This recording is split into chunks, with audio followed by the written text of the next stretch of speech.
Naughty Dog has announced absolutely positively the next game that they're coming out with is The Last of Us multiplayer. That will be the next thing Naughty Dog puts out. Now, for those who don't remember, The Last of Us Part 1... No, oh, excuse me, I already misspoke. Hold on. It's very confusing, I know.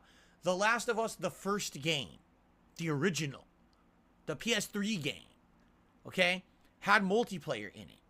And the multiplayer was quite good, but it was very unique. It was stealth-based multiplayer, where you would kind of crouch around and make no noise, and you would use things like the shiv and other weapons, and ammo was like scarce. So it was more about stealthy fights, hand-to-hand combat. It was a very different kind of third-person multiplayer game than anything I'd played before. I liked it. It kind of caught on to me, and I played it for a bit. I really enjoyed it, okay? So then when The Last of Us 2 was coming out, they announced that multiplayer would be part of it again, and everyone was excited. And then the game came out, and they said, all right, well, here's the deal. We didn't finish the multiplayer. We're working on it, we promise. We want to release the game because we feel that the game has enough content to warrant a full retail release. We're going to release it, but we're going to give you the multiplayer later on when it's done. So everyone's paid $60, full retail price, under the impression that when they bought The Last of Us 2, eventually they'd also be getting the multiplayer part of it. That it was just coming later. Everyone believed Naughty Dog. So everyone bought Last of Us 2. Of course, everyone knows the controversy that happened around Last of Us 2. And within a couple months, people had completely forgotten about the multiplayer aspect, as it wasn't even a discussion. Then all of a sudden, you know, it comes like 5-6 months later, people are like, wait a minute. Don't they owe us something? And so they started to call out Naughty Dog and saying, where is the multiplayer? To which Naughty Dog responded, oh, so here's the deal. Let's fess up. We decided we're going to make a whole game out of it instead. So you're not getting it anymore. All right? We're going to make a whole full-fledged gaming experience, a full new game that you'll likely have to buy as its own standalone game, okay? And, you know, we hope that you're just going to accept this. Now, here's the thing. Over the course of all that controversy that happened with The Last of Us 2, Neil Druckmann and Naughty Dog in general essentially created an almost cultish following mentality for The Last of Us franchise. If you like The Last of Us 2, you're a good person. You believe in acceptance. You believe in progress, right? And therefore, you're the good people. If you didn't like The Last of Us 2, you're one of these bigots. You're one of these people who absolutely hates progression. You don't like people who express homosexuality. You don't like strong, more manly style women like Abby. That's the reason you didn't like The Last of Us 2. And therefore, you're a bad person if you didn't get it. You're a hater. You're just part of this hate mob, okay? Now, I wish I was exaggerating, but I'm not. That's literally what happened. There was this big polarizing part of the gaming community. One group that loves The Last of Us 2 and is, oh, feel-good, progressive agendas. And one group that's, oh, we criticize the game, but we get treated like dirt, and you call us a bunch of haters. Now, here's the thing. There were a bunch of bigots. There were a bunch of haters. There were a bunch of scumbags. But Neil Druckmann, using his noggin, says, if I take this and I use this as my opportunity to spin it into something it's not, profit. So he made this feel-good movement. You like Last of Us 2, you're a good person. You don't like it, you're a bigot. And that very much polarized the community. So when The Last of Us 2 came out, everyone's expecting you're going to get multiplayer, correct?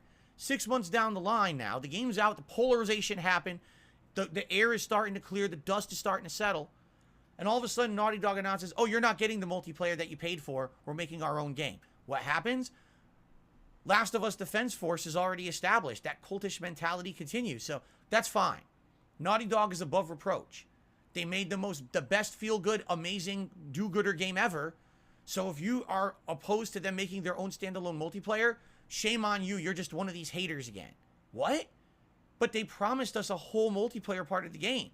They even said at launch, don't worry, it's coming. And then they lied to us, and now they're going to sell it as something separate later. Okay? That's how this game is coming about. This is not an exaggeration. This is a factual retelling of the situation, but people don't want to hear it because they don't want to believe that this thing happened, that when it very much did. I was someone who's like kind of standing outside of it. I'm seeing these groups go at it.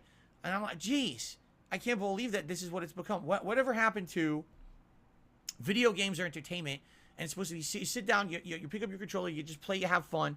It's a release for you. Instead, everything's got to be politicized. Everything's got to be polarized. There's an agenda everywhere. I hate that shit.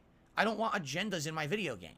And that's number one. I think the Last of Us series has become the most polarizing, agenda-filled game and now TV series ever created. And I don't like that. Okay? Especially because I loved the first game so much. So basically, they announced now, oh, so our next full-fledged game will be that multiplayer game. So where's the uproar? Where's the outrage? They owe you this game for free if you bought Last of Us 2. You're supposed to get it. So is it free to play? No, they're not saying that. So, why are people not upset? You literally paid $60 to get this game, and they're saying, no, you have to buy it again.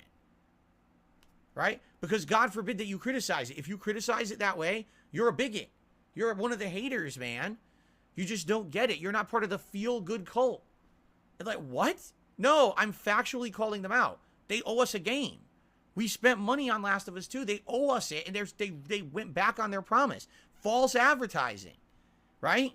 But now we're supposed to forget that. And we're supposed to just buy their multiplayer game in a year when it comes out, right? And expect that it's going to be a $70 value, right? If it is free, then that's fine. You know what? Then you know what? The criticism's invalid. Seriously, if the game ends up being free to play with microtransactions and shit in it, then I guess, you know what? There's really no criticism there. But they haven't said that. They haven't said that at all. And since this is basically where they are focused on, this is their main focus. It's not like, oh, this is a derivative project and we have other mainstream things going. They've announced this is their main project right now. This is what they're working on 100%. Do you really expect they're not going to charge for it? Let me give you an example. The Last of Us Part 1. Okay? Literally, it's the same game as the original Last of Us, with some graphical overhauls, with some minor tweaks here or there, and accessibility added in, and they charged $70 for it. If they charge $70 for a tweak job, a tweaking of a game that already exists, don't have to write, don't have to do new voice acting, they're just tweaking. Do you not think they're going to charge you for this game? So we'll see what happens. But this has been 100% confirmed that's their next game. Now, the other thing, I talked about this at length in my Last of Us review from last night, so I'm not going to go crazy about it today. It has been officially announced by Craig Mazin, the showrunner of The Last of Us, and by Neil Druckmann. The events of The Last of Us Part 2 will not be only one season in the upcoming show. It'll be multiple seasons, at least 2, if not more. So The Last of Us 1, the best game in the series, the game that everyone admits is one of the best ever made, amazing writing, great gameplay mechanics. They just rushed through that in 9 episodes, 2 of which weren't even the plot of the game. But The Last of Us 2, the polarizing game, that one's going to get multiple seasons. Oh, I see. Gee, do you think there's an agenda there? But if you want my full take on that, go check out my review